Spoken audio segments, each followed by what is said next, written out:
Here we are, Jewish history. Read the next page. We're now talking. This is it. You're on. We got we're at 76 and so on and so forth. Those areas. Okay. And you had the Entebbe raid, which the Israeli was a rescue mission where they were told not to go in, and they didn't listen to anybody. They did what they had to do. They got everybody out without any casualties. There was casualties? Minimal. There was one casualty? Okay. Diane's brother. Okay, sorry. Yeah. Netanyahu's brother. Yeah.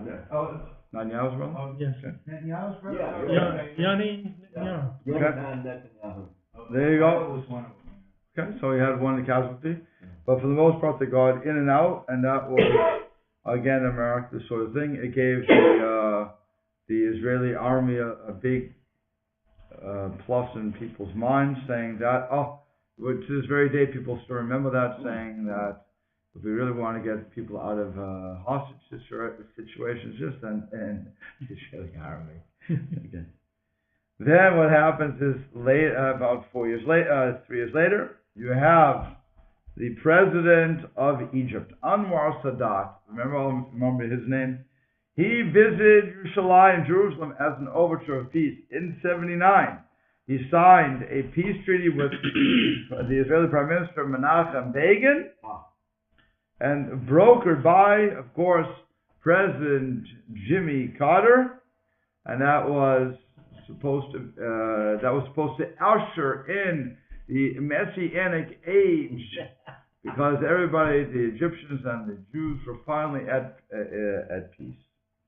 Anwar Sadat is going to be murdered, according to different people. He is murdered for that very act of peace.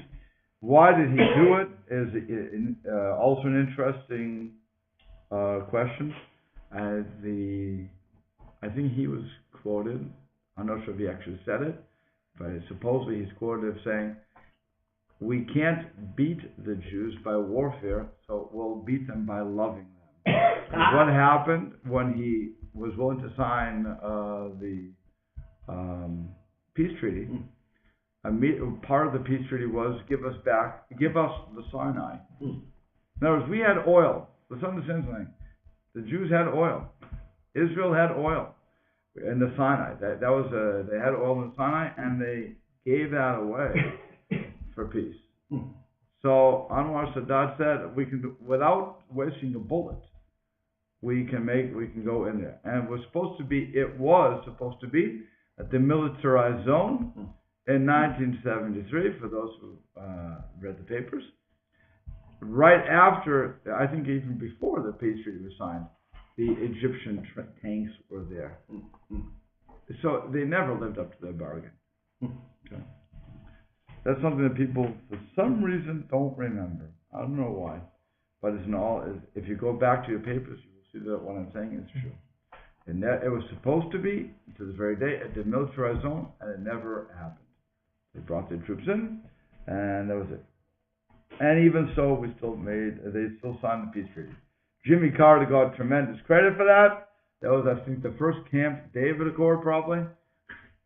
And then it was many after that, all failures. Okay. He was, but like I said, Anwar Sadat was assassinated in 81, so it took him 2 years to enjoy himself. But after that, he did die. He didn't die. He was assassinated. In 1984, under the cover of a news blackout, Israel airlifted 8,000 Ethiopian Jews to Israel, which became known as Operation Moses. The Ethiopian Jews known as Beta Yisrael had been in Ethiopia since before the Second Temple. While there is an argument over when they arrived and the history, they, like the Jews throughout the world, had lived under harsh oppression. Not only were they ostracized by the non-Jewish population, but the communist government that had come to power in Ethiopia was also a threat. Many of the Ethiopians trekked across the brutal desert to the Sudan to be airlifted to Israel, but the operation had to be shut down due to a news leak. when the Arab nations pressured the Sudan not to cooperate. So rather kill the Jews where they are than to let them come to, or let them come to Israel, let the Israelis deal with them. I'm not sure. It was a population situation. If I'm bringing over a lot of people, so I'm going to be able to beat you population-wise, and that wasn't good for the Arab countries, so they rather stop it and put pressure on, so on and so forth. The other thing is for the, just as a problem with the Ethiopian Jews brought with them, is the question of who was a Jew came up. Because since they were separated from the Jewish people, in other words, the Babylonian exile and so on and so forth, they were on their own. So they really didn't, according to what I remember, they didn't have many parts of the old tradition, or of any of the old tradition. Rabbinic they didn't have. That's what I'm saying, the old tradition. Torah. So they had the Torah, and that's what, why they were they were brought over, because they still have connections. But they didn't divorce properly. They didn't, and while they probably did marry each other, that's probably a pretty good thing to say. But there would be a lot of problems with what was going on there. So the rabbinate, I forget the name of the person, but the rabbinate decided to let's do a mass conversion. And so they converted many of the Ethiopians, and so they would be considered Jewish by who's running the government. When it comes to that, Orthodox. So they would be running that. Now, even that conversion, by the way, would be brought up later on in history to say you can't convert on a mass level. You have to do it one by one. So even that comes into question as to what the government was doing. Okay, and what leniencies did they have to do this? Is there any precedent for that? Like I said, nothing ever goes unanswered. No good. What's the expression? No good deed becomes unpunished, right? So, like I said, the Ethiopians had their problem. You had other Jews who were in different places also had problems. The same sort of reasons when they came, because their traditions were not as clear cut. We didn't really understand them. So again, the question becomes, who was a Jew? The first problem of who was a Jew was not with Reformed Jews in whatever they brought it up. It was nothing to do with them, actually. It had to do with all these other Jews who were from different parts of the world, who did not have our old tradition, who seemingly were broken up from the time of Solomon. Some of them want to argue. And so, how do we know who you are? We really have except that you have our Torah. Fine, you have our Torah, but we know nothing else about you. Okay, so that was really the question that was brought up. And that's when who was a Jew became one of the major issues. And according to Israeli government, you have to understand this too, the Israeli government said, if you say you're Jewish, you're Jewish. Again, that's a population situation. And you can return under the law of return. So immediately you become a citizen. So if a person had for the government, not for the rabbinate, but for the government, you just have to have a Jewish relative. I'm Jewish. Very good. Welcome to you're in the army now. Okay, no problem. Do the Ethiopians have the same Masoretic vowel points as the Torah? I haven't. I'm guessing they do, but I have no idea. I couldn't answer that. I'm just wondering if their form of Hebrew would vary from Orthodox Jewry. They by the way, Masoretic text is for all of us, not just Orthodox. So all standardized Jews, Reform, Conservative, Constructionist, Atheist, whatever you want to call them, whoever has the Torah has our pronunciation. Has our the vowels. Those stay for the most part the same way, with the exception of. I was wondering when they say Beta Yisrael instead of Beit Yisrael, and they call themselves Beta Yisrael. Right. So I don't know. That'll be one of the questions. I don't know. That'll be one of the questions that could be asked. The question is, are they calling themselves that, or is it somebody else calling them that? I understand that the vast majority of them were very, very incensed at the government saying that they're not Jews. Of course. That was part of the correct. No, that's 100%, because they were saying that they held the Torah so long and they kept to it, and the same Torah. How can you tell me I'm not Jewish?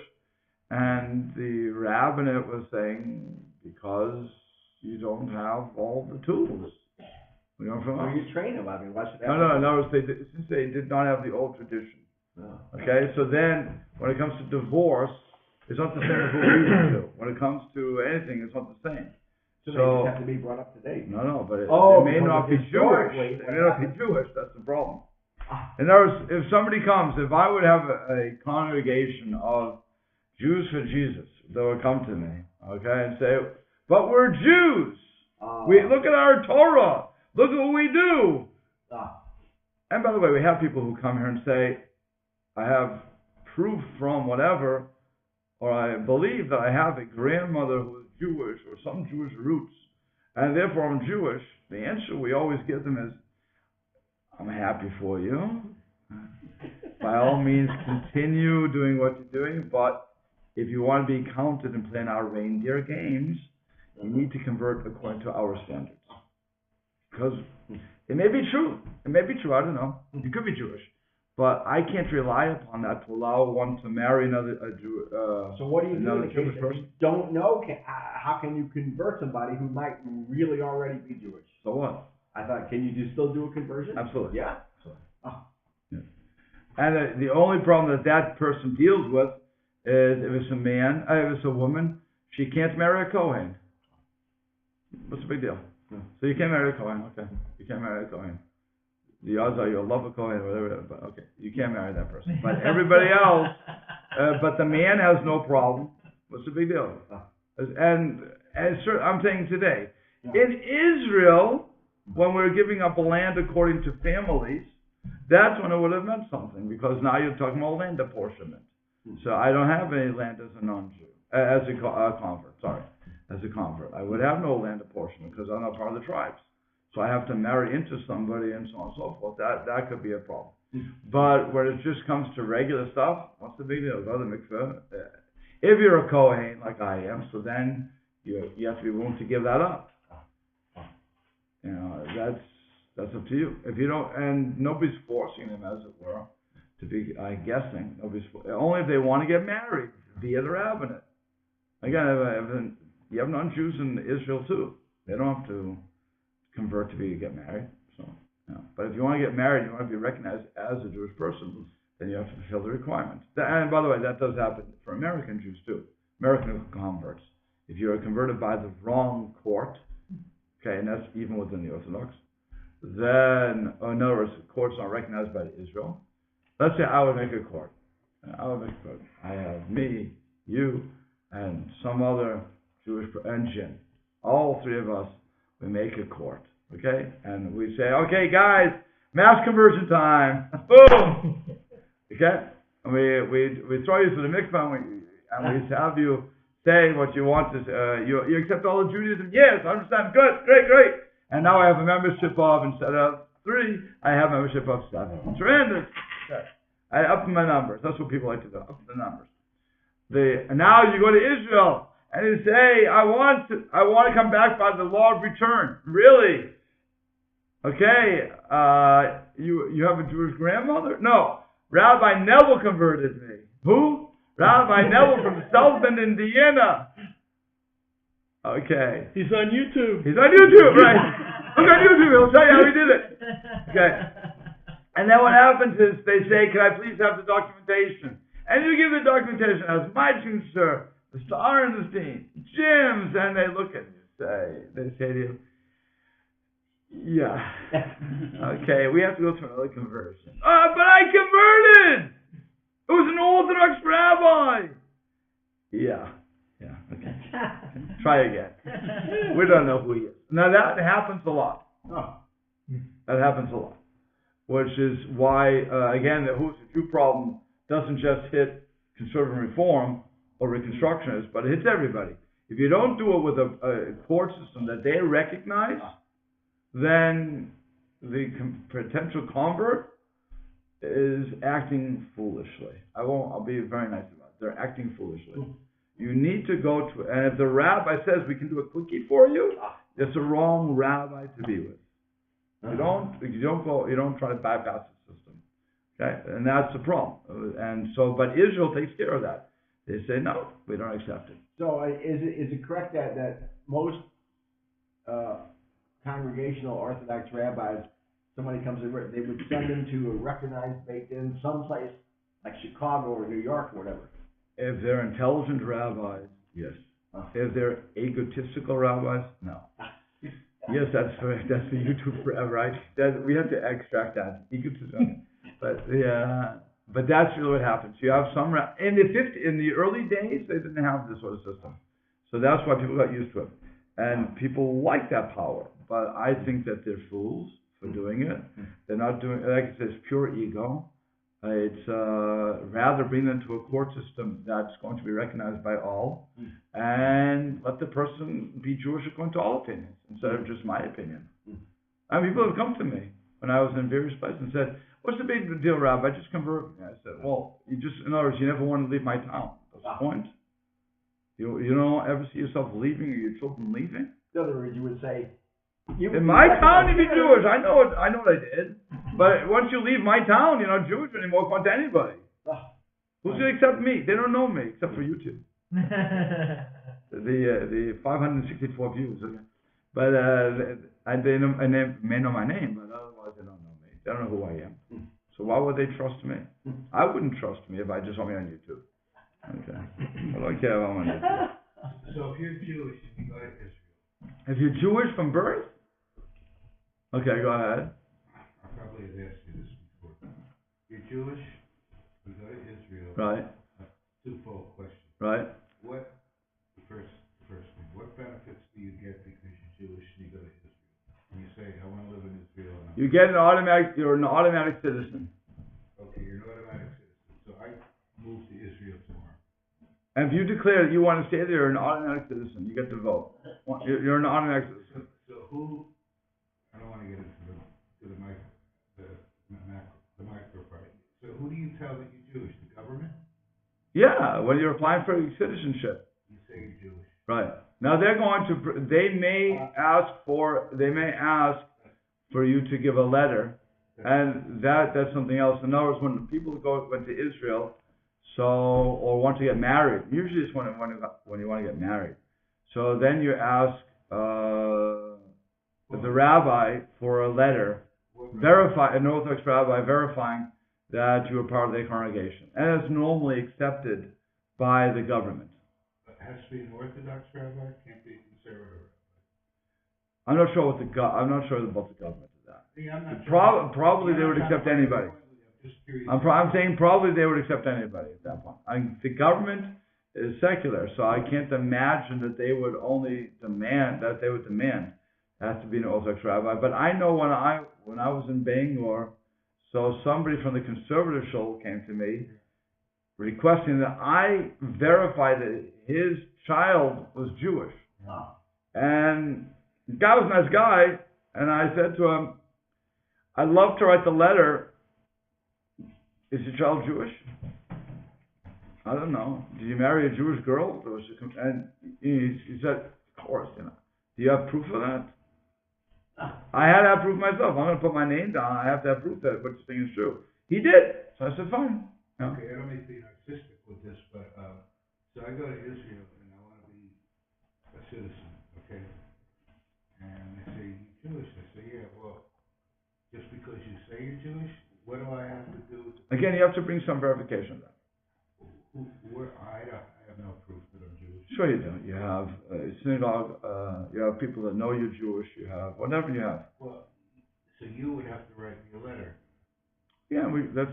But then you would have to know that I was Jewish. I never really, how you know I'm Jewish. I understand what you're saying, Jim, but the bottom line is, I'm saying the bottom line is that they're not going to go look that far. No, it's the rabbinate who will look that far. The rabbinate will try to ascertain something. But the government just wants people. was shown like an article in a newspaper that it was from. Yeah, something like that. No, I mean, how it's written. Right. I'm not sure if what the government really wants, but Curious. it's not that hard. Really? It's not that hard. No. And like I said, they'll accept conservative reform, verification. The government is the government. It's the rabbinate. They know what to get married, know what to get divorced, know what to do these things. That's a different thing. The government's looser than, I got you. To become a citizen's easy. To work within the system is I got you. like any good government. No, that's something else. Okay. So, but all that from Ethiopia. Fine. So now, when it came to a peace in Egypt, however, that did not bring a peace to the state of Israel. There was still terrorism. The PLO took up hijacking. The most famous one was, like I said, Entebbe. So in June 27th and 76, after stopping in Athens, an Air France Airbus with 258 people on board was seized by the PLO hijackers. The hijackers took the plane to Entebbe in Uganda. They freed 147 hostages, but kept 105 Jewish passengers in the airport terminal building. On July 3rd, Israeli commandos landed in Entebbe and launched an assault. 3 hostages, all 7 hijackers, approximately 20 Ugandan soldiers, and the commander, here we go, you were right, Yonatan. The commander of the Israeli commando team, Yonatan Netanyahu, were killed in a 90-minute operation. The whole incident was evocative of David Ben-Gurion's quote, "If you live in Israel and don't believe in miracles, then you're not being realistic." Yeah, I think one woman died too, I think. Yeah, American, yeah. Okay. I think so. Yeah. So The interesting thing is that the commander was right out in front. That's a real example. of Jonathan. Yeah. Yes. He was out in front. Yeah. There you go. It's interesting, and it's biblical for that to happen because the commander, David, would always go on the front until he was told by the people, "No, we don't want you to die. Go in the back, or stay at home rather." Yoav would go on the front. The commanders generally would lead the troops.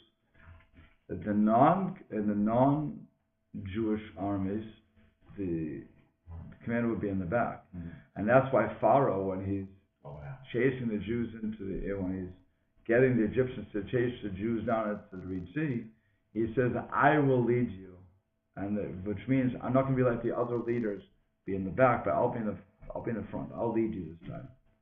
So that was interesting.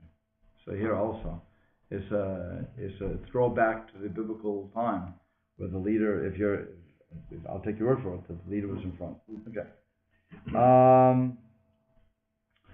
So in 81, with the help of France, Iraq built a nuclear reactor in, hope I say it right, Osirak. Aware of the great threat to Iraq having access to nuclear weapons, a team of Israeli jets bombed and destroyed this reactor before it was fully activated, making sure to hit it before it would cause serious environmental repercussions. Fine. Israel was immediately condemned by the United Nations. Baruch Hashem. Okay. The nation that sponsored the resolution condemning Israel for bombing the Iraqi reactor was Kuwait. Okay? It's interesting how history works here. Okay? Because Kuwait got a little of its own back when Saddam Hussein attacked Kuwait in 91. Considering what Saddam did to Kuwait, Kuwait was fortunate that Israel destroyed this nuclear reactor in Iraq. So, here they are condemning us, and yet it saves them in the end. Sure. We were also from behind the scenes, if I remember correctly, while they were condemned by the United Nations, they got a Yasher Kayach from the U.S. Say thank you so much. It was all behind the scenes. Of course, the United States couldn't say it openly, but they were quite happy that happened. And if you think about today, with Iran is now threatening, that's who we're always going against, right? So, and Netanyahu is saying we have to stop them from building it, and so on and so forth. So, people are saying again, I hear people many times, nobody in the higher upper, nothing on the government, I hear people on the street saying, when's Israel going to go just bomb it? Yeah. They're looking so they can be condemned. They go over and do it and be condemned for it. But if that's really what it takes to stop the action, that's what people are saying. Better that than to start an all-out war. They're going to be condemned anyway, whether they're But that's, like I said, the people on the street. That's not Yahoo. There's not any official saying that. There's just the people who would like to talk on the street as they drink their cup of coffee and solve all the world's problems. In 1982, here we are. We have the Lebanon War. The PLO was exiled from Jordan. This, by the way, this is important too. I have to say that again. The PLO was exiled from Jordan. The Jordanians didn't want the Palestinians did. Okay, they're all brothers, but or cousins, or whatever you want to call them, whatever familiar religion you want to put. They were exiled and was firmly entrenched in Beirut, Lebanon. The entire northern border of Israel became an area under siege from Palestinian attacks. There were terrorist infiltrations, Katyusha rockets coming in from the north. Many Jewish children who lived in the north grew up living and sleeping every night in a bomb shelter. In fact, Israel invented the remote control combined harvester. That's the harvester. It's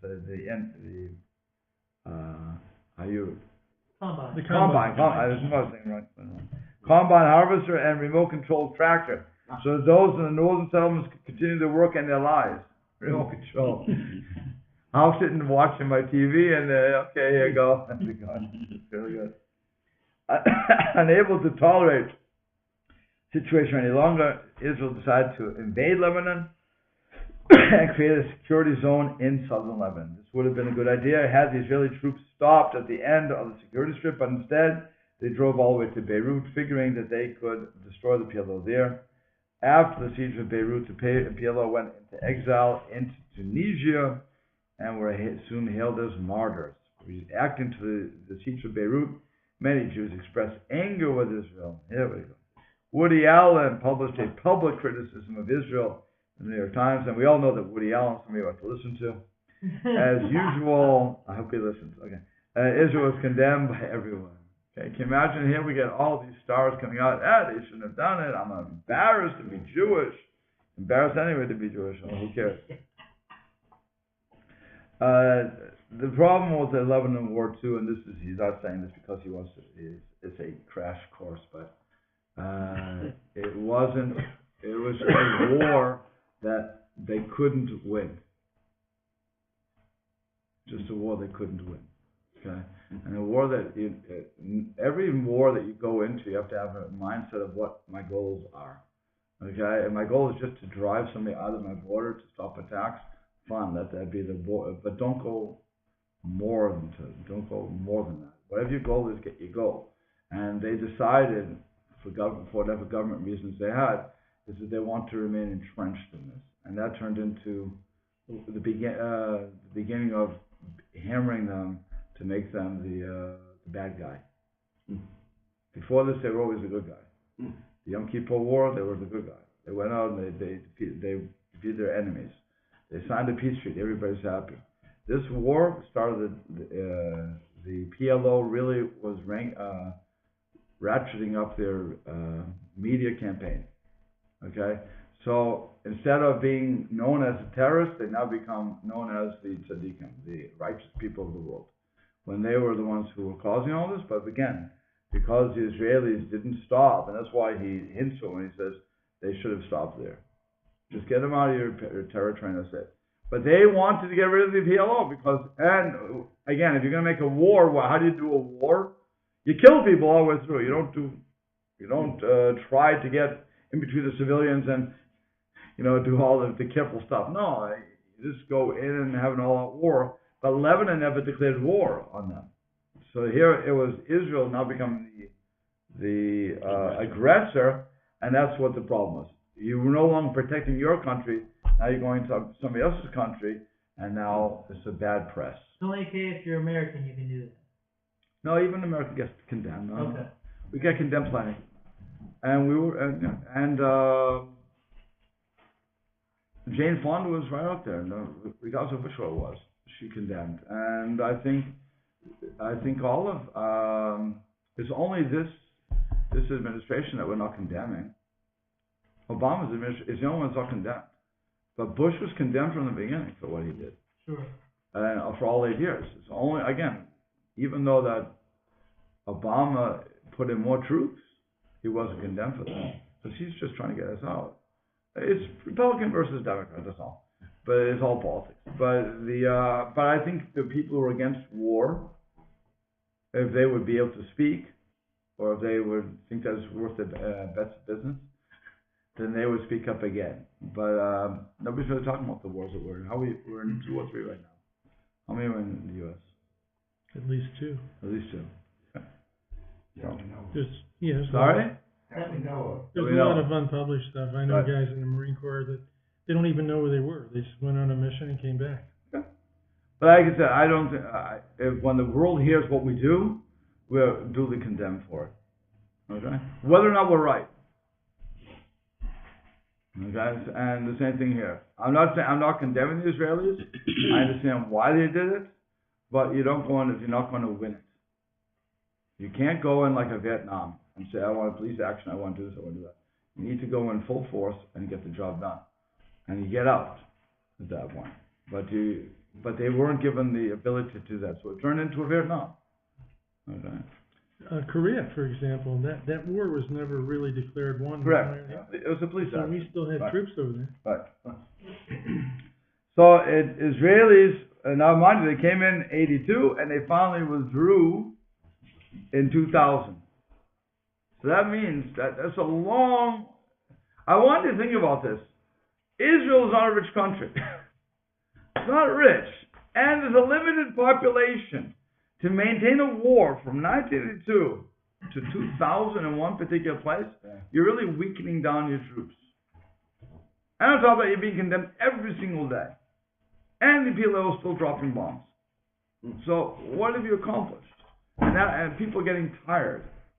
The normal Israeli war was a couple of months. I expanded it to the years. It became like a U.S. incursion to somewhere else. Okay, that's what really drove it was a very bad situation. They couldn't extricate themselves for whatever reasons. Again, I'm not that good when it comes to that sort of history. But when you look back at it, you would see everything that's going on. You'll probably see there was a lot of corruption there, and it was not for the right reasons. That's my guess. I'm just looking at it because it's normally in and out. Okay, and so now in '87, Yasser Arafat launched the first intifada. And so, let's go back a little. In '48, when the Arabs fled during the war, the Arab nations established refugee camps for them. After losing the War of Independence, the Arab leaders encouraged the Palestinians to remain in these camps, promising that they would soon retake the land of Israel. For 20 years until '67, when Israel captured the West Bank and Gaza, these refugee camps existed under Jordanian rule, regardless of the improvements, such as running water and electricity, that the Israelis introduced after '67. The refugee camps remained hotbeds of discontent. Arafat fed into this anger and fueled it with propaganda.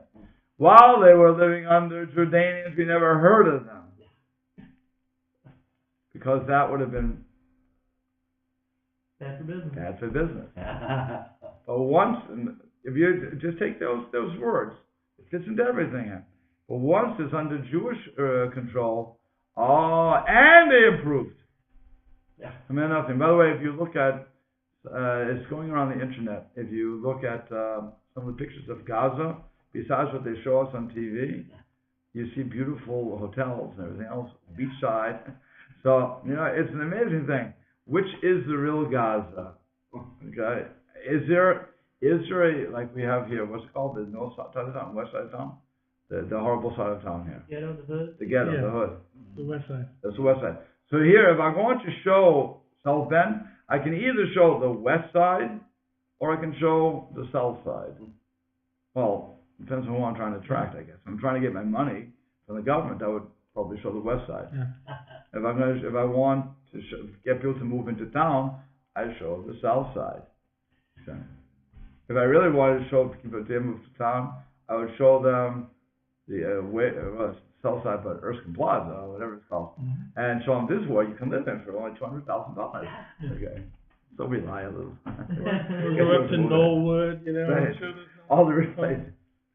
But this is how we live. Look at our lawns, beautifully manicured and manicured. But it's but really that's what's going on. So in '67 they get and again I'm going to go really fast forward. In 2000 or no 2000 when did they get it? I was in around 2000 odd. That's when the Israelis totally pulled out of Gaza. Unilaterally. 405. 405? Okay. 2004, 2005, they unilaterally pulled out of Gaza. And so the Palestinians took over. And what the first thing that they did was to destroy the synagogues that were there and to destroy the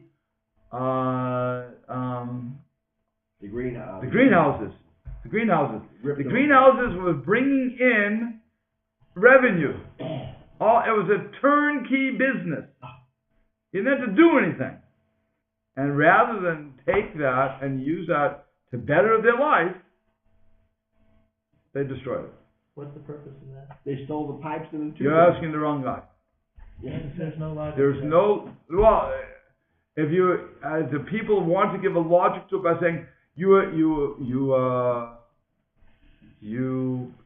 oppressed these people so long that they didn't want anything from you, and so they had to do it. Okay. This doesn't really help me understand what's going on. Again, I'm giving you a turnkey business. You just have to go in and sell the stuff and make your life better. I understand destroying the synagogue. I understood. Okay, because wipe out anything from the previous administration. But to wipe out a business that you're making a lot of money from? Kevin's left there. That made no sense to me. By the way, it made no sense to most of the world. Yeah. Because the world was looking and saying, wow, this is the animals. Okay. By the way, that we do see that also in American history. If you go to Massachusetts and you go to Dorchester, Massachusetts, okay, Dorchester, Roxbury, all those areas you go, it's called it's a book written about this, but it's the blacks were coming from deep south, and Kennedy and the Democrats were blockbusting. So, and the Roxbury and Dorchester were all Jewish neighborhoods. Everything was built. Again, you had industry there. And so what they did was they got the Jews to move, they scared the Jews. So there was a mass exodus from that place. And then the blacks and the Spanish, Portuguese moved in. By the way, they also had gang fights, which is interesting. But the biggest thing was the Black Panthers were there. And the Black Panthers blew up buildings. Okay? Again, it was a turnkey business. You could live how you want. They ended up destroying some of the business, so much so that Dorchester was nicknamed by people living there as Plywood City, because all you see was a plywood. It looked like Watts. If you see all the other pictures of Watts, they're all plywood, and you're thinking, why would you do that to yourself? Again, we're all gone. Everybody's gone that you want to be gone. So now, take the businesses, do what you want with it. You have a good business here. But again, using that mentality of it doesn't make sense. I could always say, by the way, for the Palestinians, it wasn't all of them. Could have been just a couple of people, just a group, a small group that acts as the majority, and it probably was. I would say that probably the majority of Palestinians. I hope I'm right by saying this. Maybe they just do want to live in peace, and it's just those couple of hoodlums who want to keep the war going, or the government who want to keep the war going. I hope I'm right. I'm not sure I am, but it would be nice to believe that. Mm-hmm. But we'll never know until we actually meet them, and the people would meet people. I don't know, but I would. If I wouldn't be shocked if I was disappointed. I'll say it like that. Okay. Just like the Germans turned on the Jews overnight. So I'm sure the Palestinians, because of all the propaganda they've been fed, could do the same thing. Sure. Okay, no matter what. Okay. So the intifada. Now here the intifada was the Arab uprising against the so-called occupation. That was a period of massive unrest, with the Palestinians stoning people, throwing Molotov cocktails and shooting, followed by even more Molotov cocktails, shooting in more terrorists. And what they would also do, by the way, during the intifada was to shut down East Jerusalem, where the Arab quarter was. They would shut that down at 12 o'clock in the afternoon. They were only allowed to be open from whatever, let's say 8 or 6 or whatever in the morning till 12 o'clock. At 12 o'clock they had to shut down.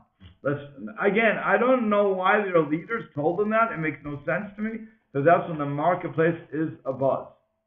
So why would you stop your own people from making money?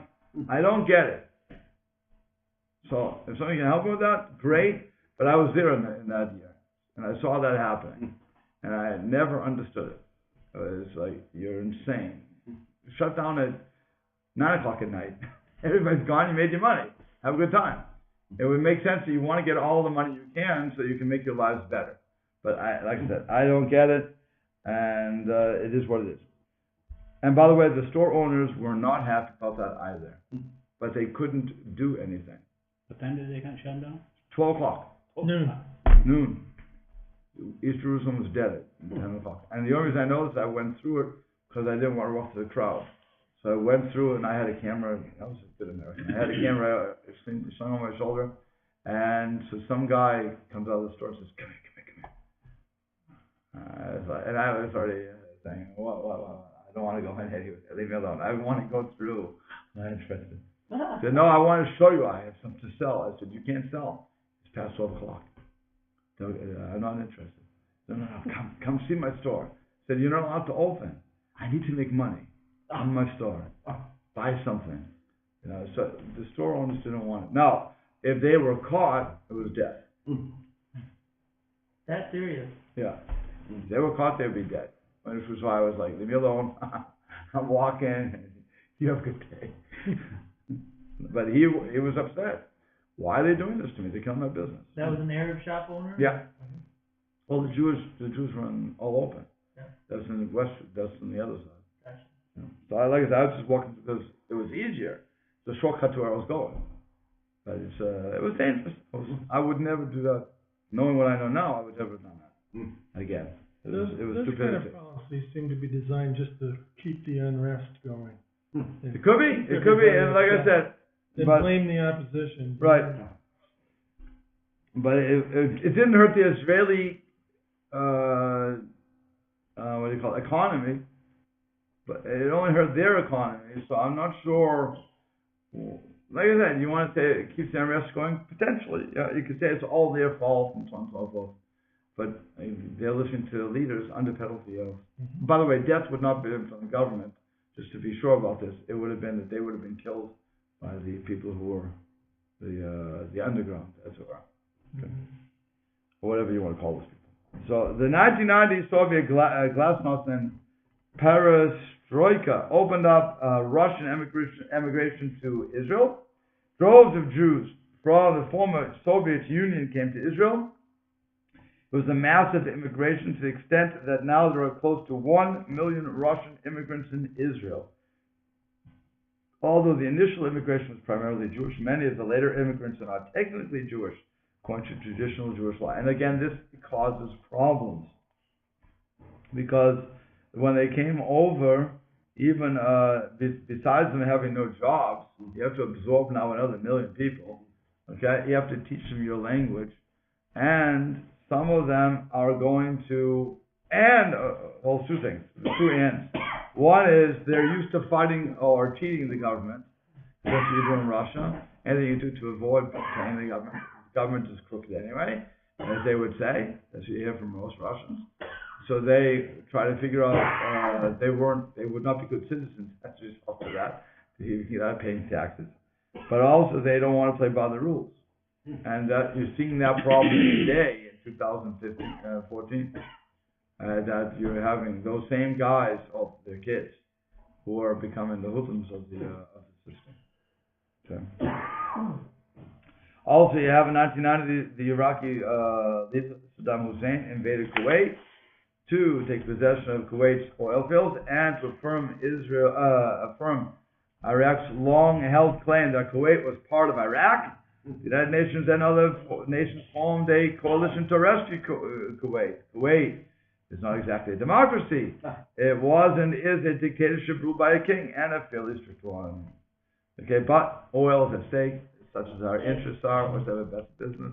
It's all the same thing. Yeah. So Saddam Hussein, all from what do you call that? The bracket? The bracket, all from the bracket. Okay. Saddam Hussein felt that the best way to get the Arab nations to break with the coalition against Iraq was to attack Israel. She sent 39 Scud missiles into Israel. Okay. It was rumored that these missiles contained chemical and biological warfare, while every apartment building and public building in Israel had a bomb shelter. These shelters were not equipped for biological warfare. All Israeli citizens were told to go into the room with the fewest windows and to tape the windows with brown packing tape. Put a wet towel under the door secured by tape and remain there with their gas masks. Okay. I don't know if that would really help. Yeah. I remember seeing a booklet from when was it threat of nuclear or atomic war here? Back in the 50s. 50s, good. In the early 60s. Okay, so I remember when my mother died, I was looking through all the records, and she had the bomb shelter stuff. Yeah. And for the schools, if you go, you hide under your desk. Yeah. And I was thinking, wow, these people really had no concept of what these bombs could do. Hide under your desk? I don't think that's going to help. Or part of your own bomb shelter and put some. And I was thinking, wow. We used to have to go through that as kids. Right. The big slogan was duck and cover. Yeah. Okay, so here you have the same thing. When I was in school, we had a design bomb shelter in architectural school. Okay. So here also, I'm not sure how much this would really help to keep their biological warfare out, but it never really happened. So thank God.